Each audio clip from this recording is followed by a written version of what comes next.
years, the scientists of the world have freely exchanged their knowledge. This worldwide search for truth has led to the greatest of all discoveries, atomic energy. The atom is split. Released neutrons split other atoms. The result is atomic energy. Экипаж выделяет защитные очки. Программный автомат принял сигнал сброс и выдает команды запуска аппаратуры опытного поля. Осталось 3 секунды. 2, 1. Центр точки взрыва. Высота 4000 метров. Осталось 3 секунды. 2, 1, 0. Быстро увеличился объем. Через несколько секунд после взрыва диаметр пылевого столба 10 километров. What you just saw on your screen is the Soviet Union's Tsar bomber. The emperor of all bombs, the most powerful nuclear weapon ever detonated by mankind. Mushroom clouds rising high up, piercing the clouds.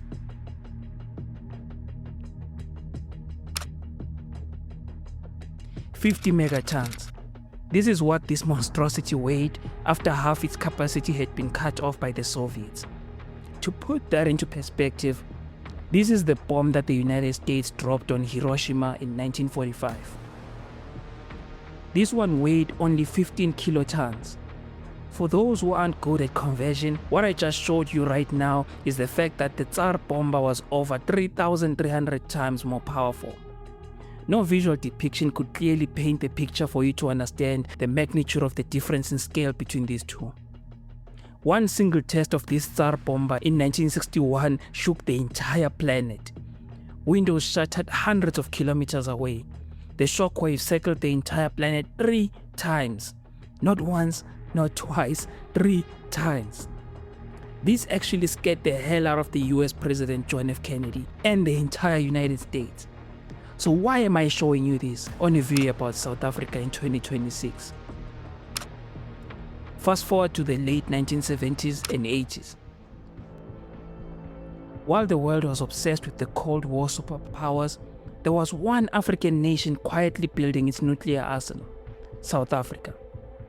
Under the apartheid regime, South Africa became the only country in the entire African continent to ever develop a nuclear weapon.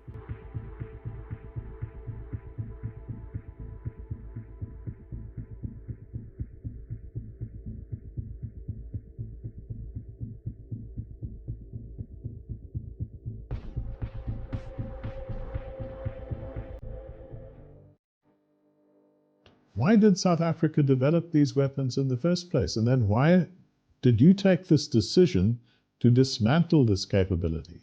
The decision to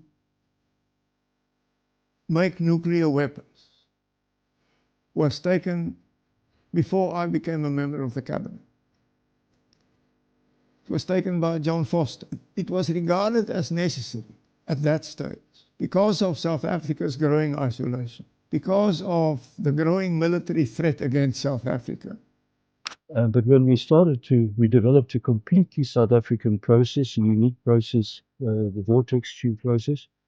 Then when we did it, we discovered, gee whiz, not only can we make the reactor grade enriched uranium, but if we keep going, it goes up and up and up to weapons grade uranium. So when that was reported to the cabinet said, let's actually carry on and do it.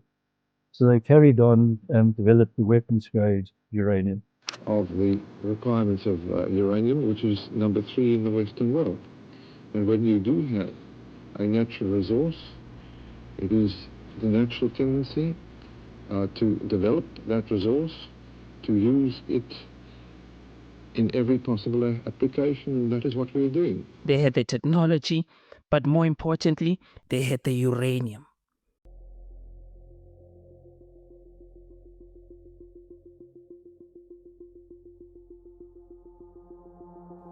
In 1989, just as the National Party, or should I say the apartheid government, was about to hand over power to the African National Congress, they made a decision that no nuclear state in their right mind would ever make. They voluntarily gave it all up, dismantled every single bomb, destroyed the records, joined the Nuclear Non-Proliferation Treaty. Why did they do that, you ask? We'll give you an almighty bank. So you can imagine, it's common knowledge now too that South Africa actually produced 6.5 nuclear devices. And F.W. de Klerk became president when they were halfway through the 7th. And de Klerk at the time said, look, going for nuclear weapons is not going to get us where we want to go. Let's declare to the world that we have it. Let's make peace about this issue, shake hands, sign the Nuclear Non-Proliferation Treaty, which is the treaty that says we undertake not to make nuclear weapons or use them anyway. In the second half of 1980s, domestic and international rejection of the apartheid policies of the governing National Party were growing, mostly through the action by the African National Congress under the leadership of Nelson Mandela. In 1991, de Klerk assumed the presidency of the country, and South Africa quickly shut down the nuclear test site in the Kalahari Desert, closed its enrichment facility of uranium. I became president. And always at the back of my mind, I had the aspiration to do something about this if ever I become president. So one of the first things I did was to call this group who knew about it together and to say to them, I think we should sign the non-proliferation agreement. We should get rid of the bombs and we should become part of the international community on this issue. The reason was the changing security environment. But many believe the real reason was far more simple and far more cynical. They simply did not want the incoming ANC government led by Nelson Mandela to inherit nuclear weapons. Today, this same uranium has once again come to the spotlight. Since the ancient Greeks gave it a name, the atom has intrigued alchemists, philosophers, and scientists. Many sensing that within the atom, a powerful force is held captive. You see, there is a lot more to uranium than simply being used on nuclear weapons. Since ChatGPT exploded into the scene, it ushered in the next technology revolution, or should we call it the AI revolution. Thanks to this revolution, uranium is emerging as one of the most strategically vital resources in the current era of artificial intelligence. Not because it powers AI chips directly, but because it's the fuel that can reliably power the explosive growth of AI data centers. In a world where artificial intelligence is scaling at an unprecedented pace, electricity has become the new oil, and nuclear energy, fueled almost exclusively by uranium, is increasingly seen as the only realistic baseload solution that is clean, always on, and dense enough to match AI's massive hunger. The trick is to make electric power economically from this usable portion of the fuel. Atomic engineers begin with the simple energy conversion principle by which most of our country's electricity is already being produced. Fire can be used to make steam, and steam can be used to turn a pinwheel. If the spinning pinwheel is attached to a magnet, the invisible lines of magnetic force can be made to cut across the turns of wire in a coil, generating electricity.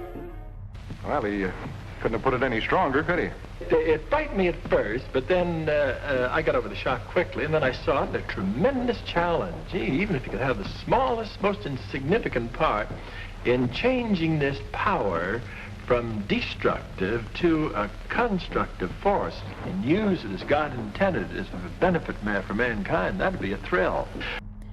A single hyperscale data center can consume hundreds of megawatts. Some future facilities are projected to need a full gigawatt of power. That is enough to power roughly 1 million homes in the United States. US data centers already use about 4% of their nation's electricity. Projections show this could triple to anywhere between 8% and 12% by 2030 as AI adoption accelerates. Globally, data centers could claim nearly 10% of the world's power within a decade. Tech giants are completely honest about this problem. Microsoft, Google, Amazon, Meta, and Oracle have all publicly stated that traditional power grids, renewable energy alone, or even natural gas cannot keep up with 24/7, zero interruption demand without massive new baseload capacity. AI doesn't sleep, neither can its power source. So now the question is simple. All these energy sources seem to pose a limitation, then why uranium? Or as it is known, why nuclear energy?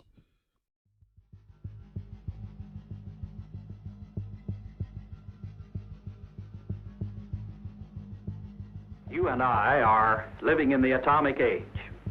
The peaceful atom, no longer just a laboratory dream, is here today, working wonders, providing a happier, more abundant world for all mankind. Thousands of men and women earn their livelihood by harnessing nuclear energy for our benefit. Tons of coal.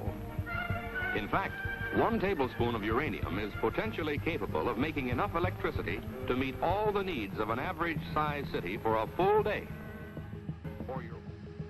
Nuclear energy, which is generated by splitting uranium atoms in reactors, delivers exactly what AI needs: unmatched reliability, zero round-the-clock power without weather dependence, zero operational emissions, and energy density. A single uranium fuel pellet, which is about the size of a fingertip, releases as much energy as a ton of coal or 149 gallons of oil. I am sure you all get a clear picture of just how powerful and critical uranium has become. Venezuela has massive oil, it was branded a terrorist state and invaded. Iran has a lot of oil and uranium, same thing happened to that nation, and now the United States is watching South Africa very, very closely. The reason is pretty obvious for all those who have been paying attention to geopolitics. It's because in 2026, South Africa is no longer just any other African nation. It's a member of the BRICS alliance, one of the founding members alongside Brazil, Russia, China. South Africa sits on vast uranium resources that the world desperately needs. It ranks in the top 10 in the whole world, and it's increasingly seen by President Donald Trump as a threat to American hegemony.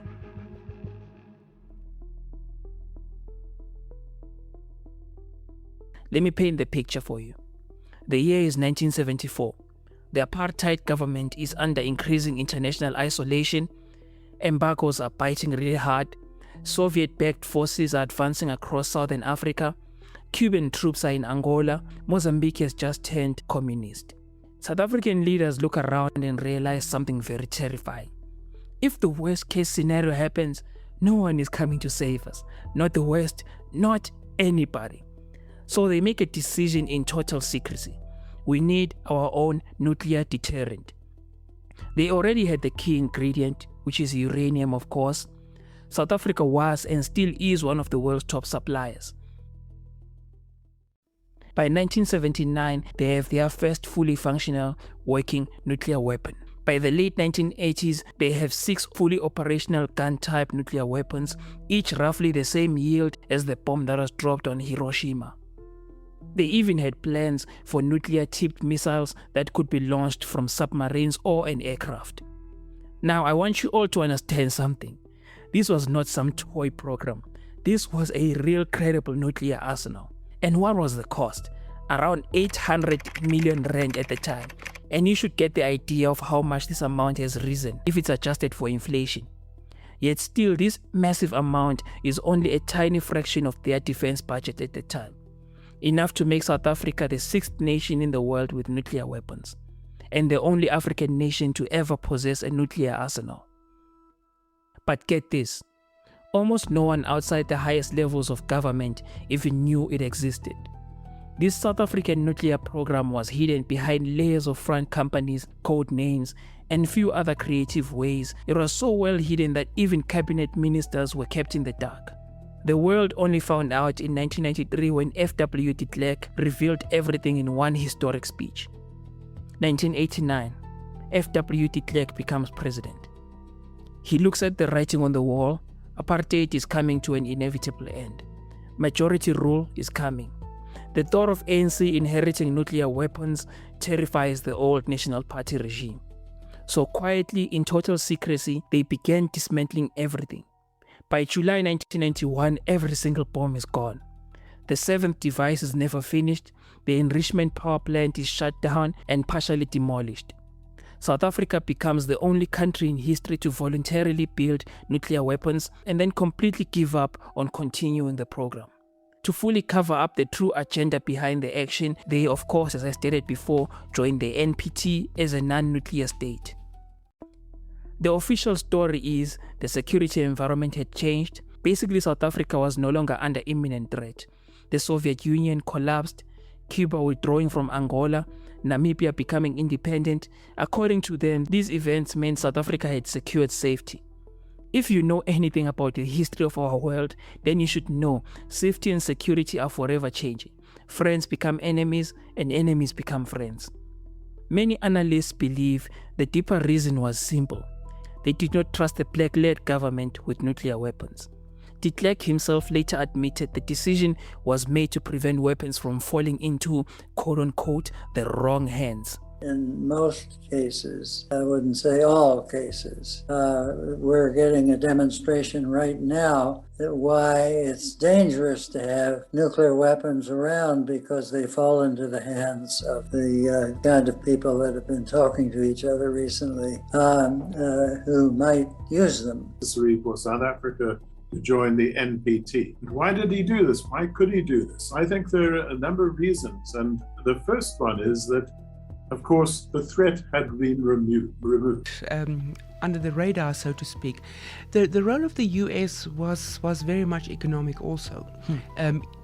The trade that could, for example, take place should South Africa give it up.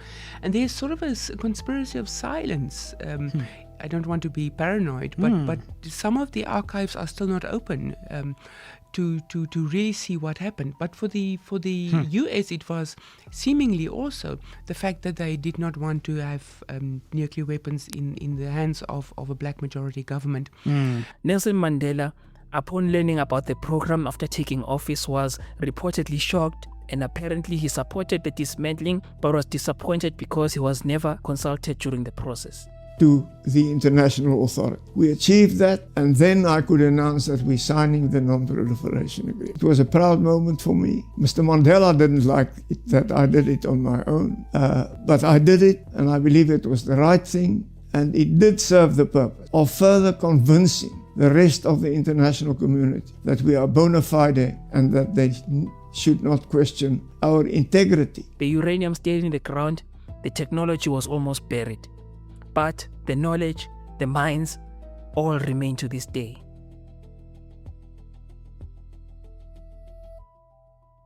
Now, moving forward to 2026. The world is in the middle of a nuclear renaissance. Countries desperate for clean energy are racing to build new reactors. The uranium price has skyrocketed from $30 per pound in 2020 to over $90 per pound today. South Africa sits on some of the world's most strategic uranium deposits. Current production is almost around 200 to 400 tons per year, but the reserves are massive. The country has identified resources exceeding 300,000 tons of uranium oxide. The same uranium that once powered bombs is now one of the world's most valuable resources on the planet. The United States knows this, China knows this, Russia knows this. America's domestic uranium production is tiny, less than 1% of the global supply. It relies on heavy imports from Canada, Australia, Kazakhstan, and Russia.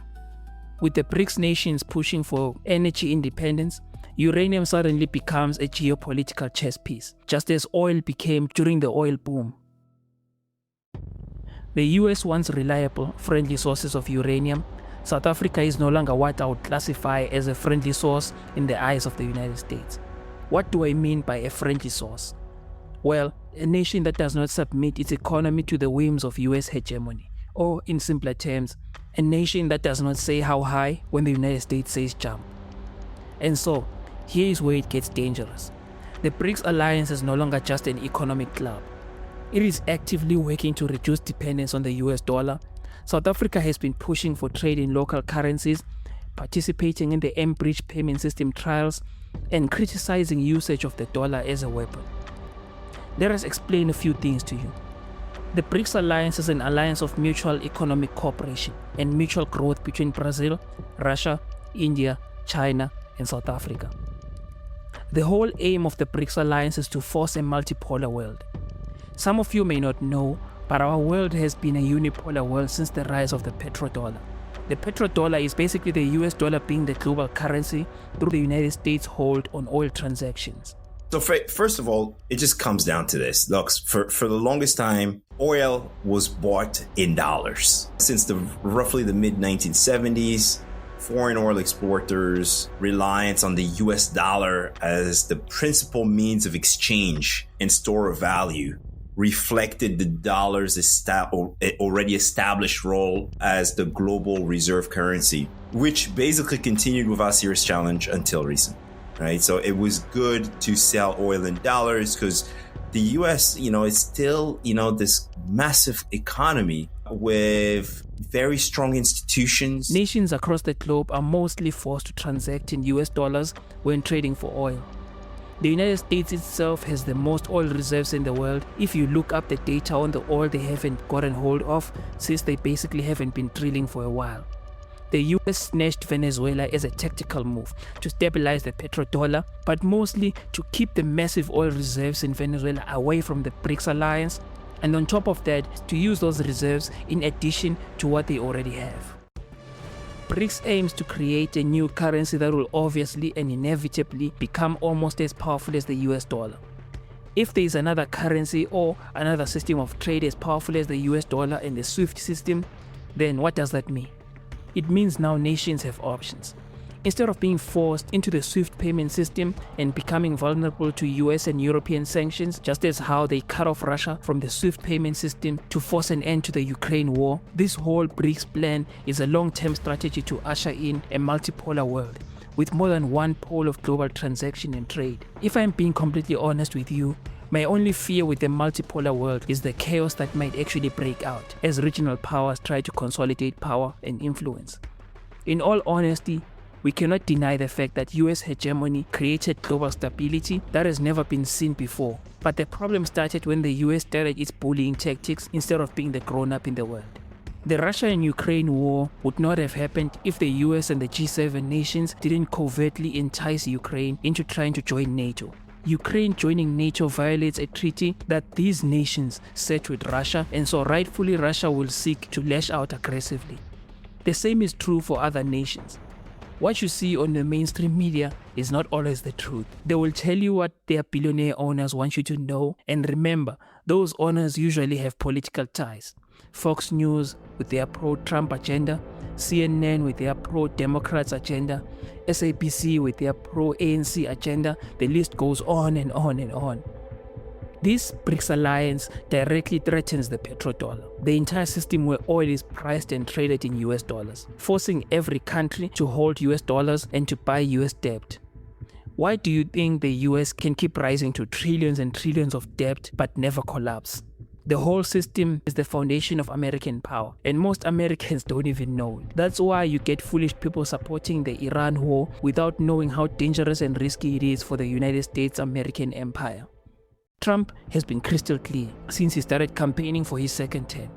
Any BRICS move towards de-dollarization, actually even joining the BRICS alliance, will be met with 100% tariffs. BRICS was an attack on the dollar. And I said, you want to play that game, I'm going to put tariffs on all of your product coming into the US. They said, like I said, we're dropping out of BRICS. And BRICS is like, they don't even talk about it anymore. Scott, you want to add to that? Today, Brazil, in our hemisphere, largest country in the Western Hemisphere south of us, cut a trade deal with China. They're going to, from now on, do trade in their own currencies, get right around the dollar. They're creating a secondary economy in the world, totally independent of the United States. We won't have to talk about sanctions in 5 years because there'll be so many countries transacting in currencies other than the dollar that we won't have the ability to sanction them. This is as close to sanctions without actually using sanctions. The financial might of the United States is just unbelievable, especially when used in a cruel manner. When we look at the grand scheme of things, the BRICS nations allowed Iran to join because it's of strategic importance: the massive oil reserves, the uranium, and its location.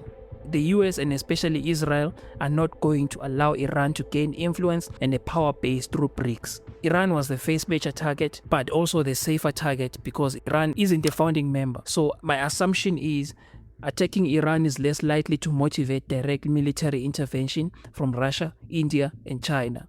But South Africa is watching very closely because it just might be next on the list, and the patterns are so obvious because Trump doesn't even try to hide it. The US just hasn't hit South Africa with sanctions because South Africa is a key asset in the African region. so alienating it prematurely isn't a smart geopolitical move, even for the mighty US empire. Another interesting part of this whole saga is there is a personal angle that makes this even more explosive.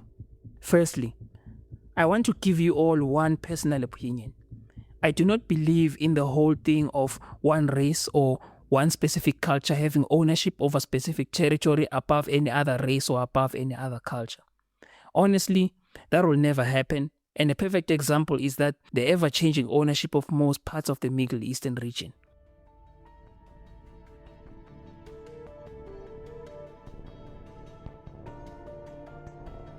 The area where Israel is located today was once owned by various nations, from the Canaanites, the Philistines. At one point, even the Egyptian Empire was sovereign in that region, the Jewish line of the great King David, Babylon also after conquering the region, Persia under Cyrus the Great and subsequent rulers, the Greek Diadochi, the Roman Empire, the Byzantine Empire under Orthodox Christianity, the Ottoman Caliphate, even Christian Crusader nations, a British colonial empire in that region, even modern Israel. Dozens of native owners of that land were displaced countless of times. Ownership changed many times. Same thing happened to many regions, even the British Isles. As Africans, we just haven't accepted reality that in our cruel world, ownership of territory changes. And you only change ownership if you are willing to bear the pain. So my question is simple. If we ignite racial aggression with the whole white versus black thing, then can South Africans honestly handle the fangs of geopolitical sanctions or the risk of a US-led invasion? Surely we all know such acts give the US a reason to annex South Africa or to take South Africa and extort our uranium. So I dare to say, let's leave the whole black versus white thing for now, at this moment, or even in the future, honestly. And I hope you guys don't lash out at me and actually face the fact that the ANC-led government has been in power for such a long time, but we haven't seen any reasonable progress. All we are seeing is a failing state. Now I've told you all the things I have to say here have no racial bias, then it's time to get back to Elon Musk.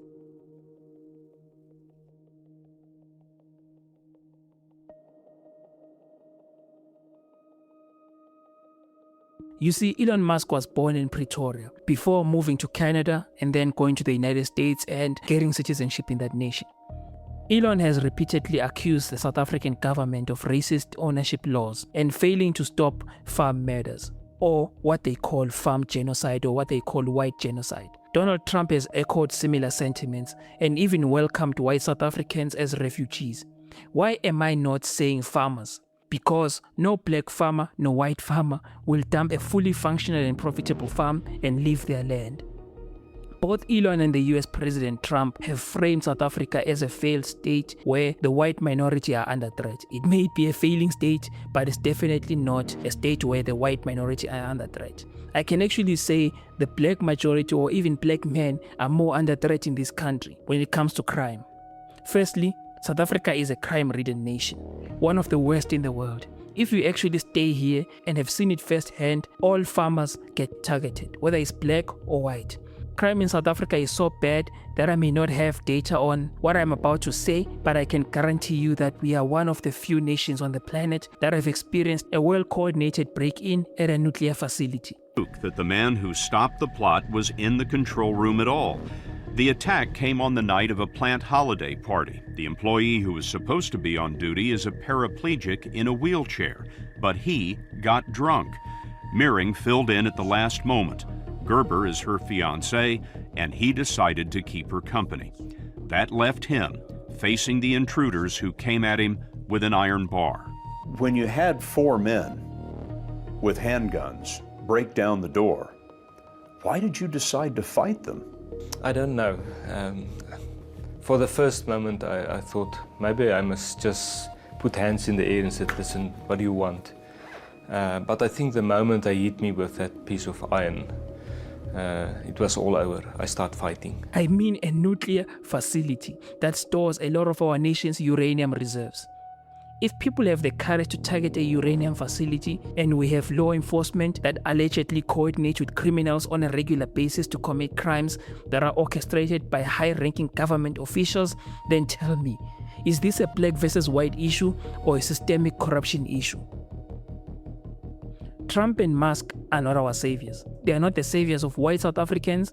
They are not the saviors of black South Africans. They want to replace the current South African oligarchy with their own version of an oligarchy. They won't give us growth or progress. US-led regime change has never led to anything productive. How can we hand over our country to the fate of US leadership when the modern version of the US itself isn't a model of rapid growth? Surely we should learn from nations with proven rapid growth, since we are in need of rapid growth at the moment. We can actually unite as South Africans and create our own form of leadership that unleashes a heavy hand on corrupt politicians and plutocrats who try to control the government. Doesn't that sound like China to you? The West will always paint a bad image about China to all of you people, that they are purchasing the military, that the billionaires are being suppressed. But if you actually take time to think about it, a fully and well-functioning nation should have all citizens putting the nation's interest first. Whether you are rich, whether you are a multi-billionaire or a trillionaire, the nation's interest come first. The people come first. That's basically what I personally see when it comes to China. I don't know about all of you, but it's my personal opinion. The rich must put the people first. The government should put the people first. The law enforcement and judiciary system should put the people first. But that will never happen in our country. Musk is one of the most powerful men in Trump's orbit. If the US decides South Africa needs heavy pressure, the personal connection makes it very personal. What's the goal? Turn South Africa into America's preferred African hub. Their form of a stable pro-Western leadership and under influence that protects white-first commercial interests and secures uranium and critical minerals. Let's all be honest right now. If they are already pushing for a superior race agenda in America and Europe, then what will they do here in South Africa? Did you all hear Pete Hegseth tell the European nations to basically return to a colonial mindset? It was here, in Europe, where the ideas that planted the seeds of liberty that changed the world were born. It was here in Europe, where which gave the world the rule of law, the universities, and the scientific revolution. It was this continent that produced the genius of Mozart and Beethoven, of Dante and Shakespeare, of Michelangelo and Da Vinci, of the Beatles and the Rolling Stones. And this is the place where the vaulted ceilings of the Sistine Chapel and the towering spires of the great cathedral in Cologne, they testify not just to the greatness of our past or to a faith in God that inspired these marvels. They foreshadow the wonders that await us in our future. Under President Trump, the United States of America will once again take on the task of renewal and restoration, driven by a vision of a future as proud, as sovereign, and as vital as our civilization's past. And while we are prepared, if necessary, to do this alone, it is our preference and it is our hope to do this together with you, our friends here in Europe. The war that pro-Trump Americans wage against Iran is a very racially based war. They all view people from the Middle Eastern region or the Middle Eastern races and beliefs as dangerous terrorists. You think immigration is intense in South Africa? Just visit the racially tense mass deportation in America. What does this American threat mean for South Africa? We are clearly not a superpower. We are not Iran. We can't even have a standing army of at least 150,000 troops or 200,000 troops. We are so vulnerable even to surprise attacks if some African nation develops expansion ideas, and it's not even funny, honestly. But we are part of the BRICS nations, one of the nations sitting on massive resources that the world wants. Just as this invites some bad karma or some calamity, it also invites some potential and some really good opportunities. The United States has shown time and time again that it will use any and every tool, from sanctions, tariffs, diplomacy, and sometimes even more than just diplomacy, to protect the dollar and its global dominance. South Africa must decide, does it continue down the BRICS path of multipolarity, or does it fall to US pressure? The atom bombs are gone, but the uranium remains. In 2026, that may be the most dangerous resource on the planet if you have no means to protect it. What do you all think? Is South Africa next on America's list? Drop your comments down below.